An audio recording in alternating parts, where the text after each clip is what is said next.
La bourse en 2025. Est-ce que c'est risqué ou est-ce réellement une opportunité? Avec l'inflation, les taux d'intérêt qui ne bougent pas, notamment aux États-Unis, et l'économie qui est quand même au ralenti, certains pensent que c'est la pire des périodes pour se lancer sur les marchés financiers. Mais est-ce vraiment le cas? Dans cette vidéo, je vais te montrer ce que disent les données, ce qui s'est passé lors des crises précédentes et surtout, quelle est la meilleure stratégie à adopter pour commencer les investissements en 2025.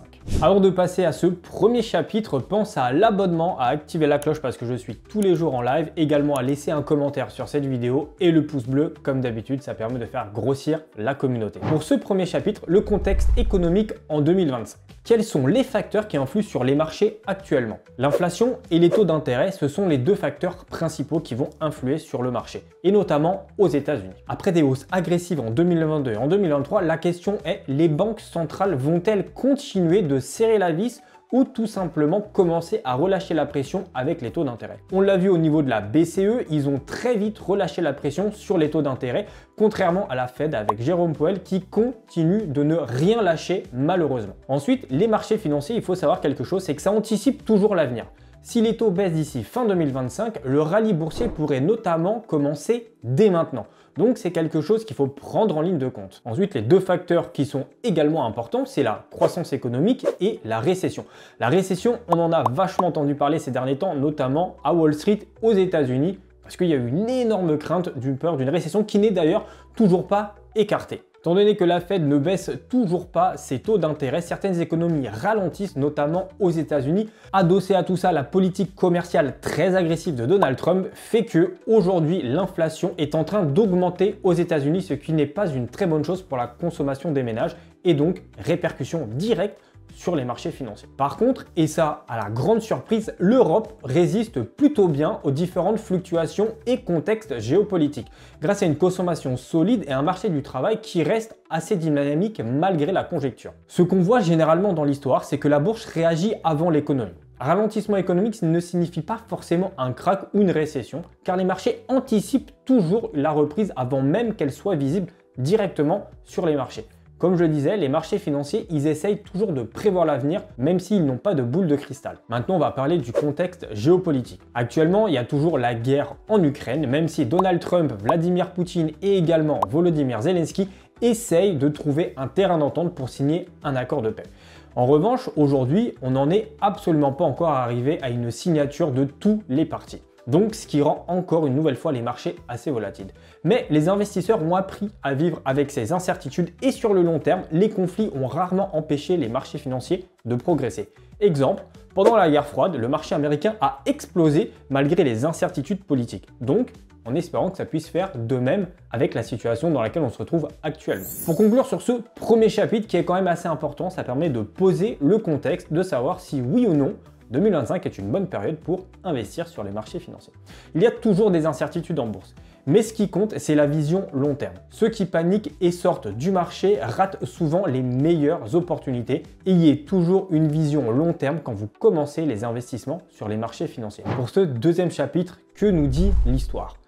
Dans l'histoire, on a quand même eu pas mal de crises. On va retourner faire un petit bond dans le passé juste pour schématiser un petit peu tout ça. Les crises passées ont toujours été des opportunités et je vais te le prouver. En 2008, la fameuse crise des subprimes. Le marché s'est littéralement effondré, puis a explosé juste après.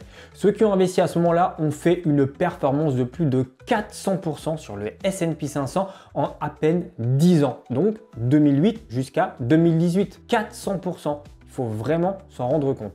Puis 2020, crise sanitaire, chute brutale de tous les marchés financiers mondiaux. 2 ans après, qu'est-ce qui s'est passé? Nouveau record historique sur la plupart des marchés financiers dans le monde.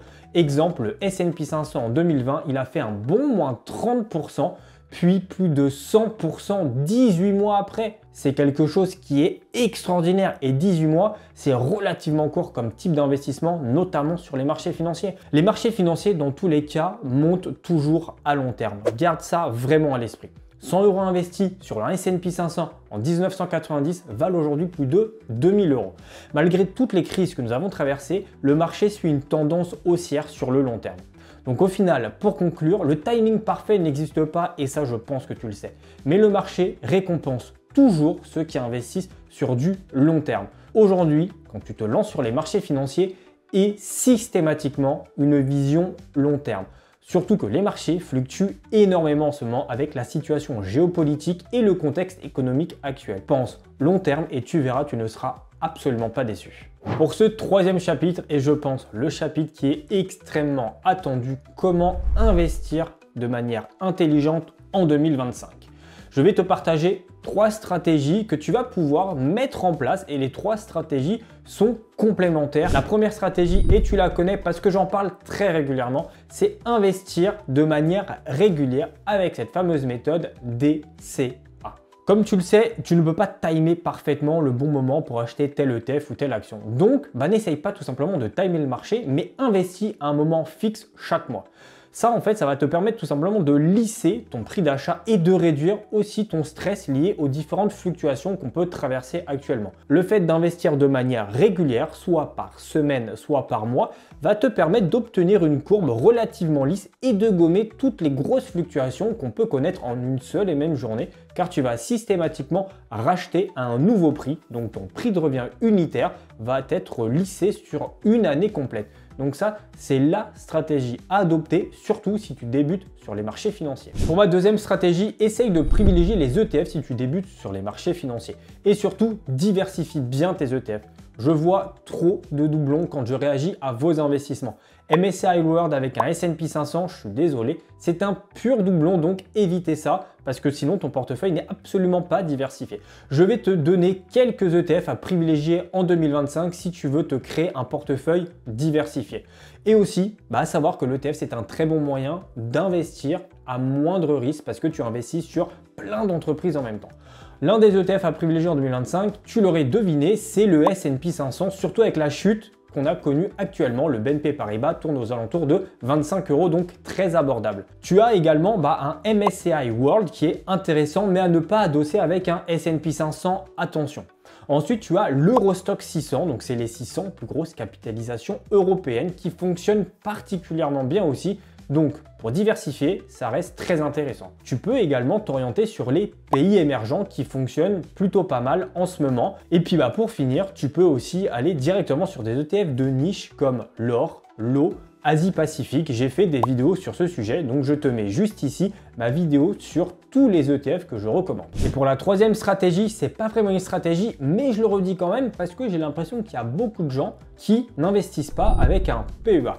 Investir via un PEA, ça te permet d'optimiser ta fiscalité. Pour ceux qui ne le savent pas, je le rappelle, en France, tu as le fameux PEA, le plan épargne en action, qui te permet d'investir en bourse avec un avantage fiscal qui est non négligeable après 5 ans. Hop, hop, hop.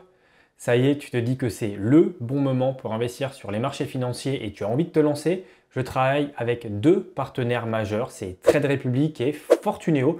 Donc si tu veux te lancer, tu retrouveras l'ensemble de mes liens dans la description de cette vidéo. Un grand merci à toi si tu passes par les liens, ça me permet de toucher une petite commission et de continuer à produire des vidéos toujours plus qualitatives. Je te laisse tout de suite avec la suite de la vidéo. Moins d'impôts égale beaucoup plus de gains et d'argent directement dans ta poche. Le PEA te permet d'être exonéré d'impôts sur le revenu après 5 ans sur l'ensemble de ta plus-value, donc tu économises 12,8% d'impôts.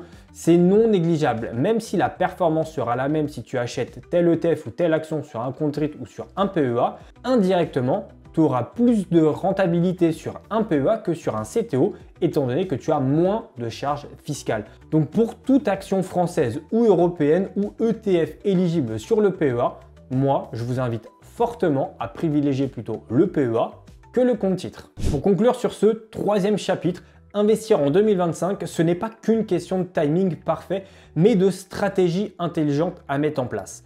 Ceux qui attendent le moment idéal passent souvent à côté des opportunités. Et ça, je vous le répète tous les jours en live le matin à 9 h.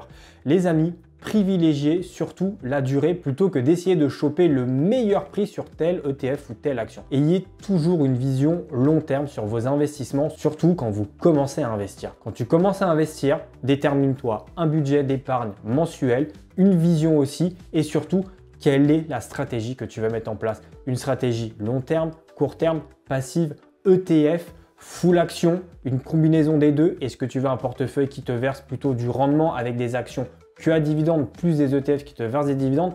Essaye de te poser pour savoir réellement ce que tu veux. Chaque stratégie va impliquer un investissement qui va être différent. Si tu prends que des ETF, ça va être quelque chose de plutôt chill. Tu ne vas pas être obligé de regarder ton portefeuille tous les jours.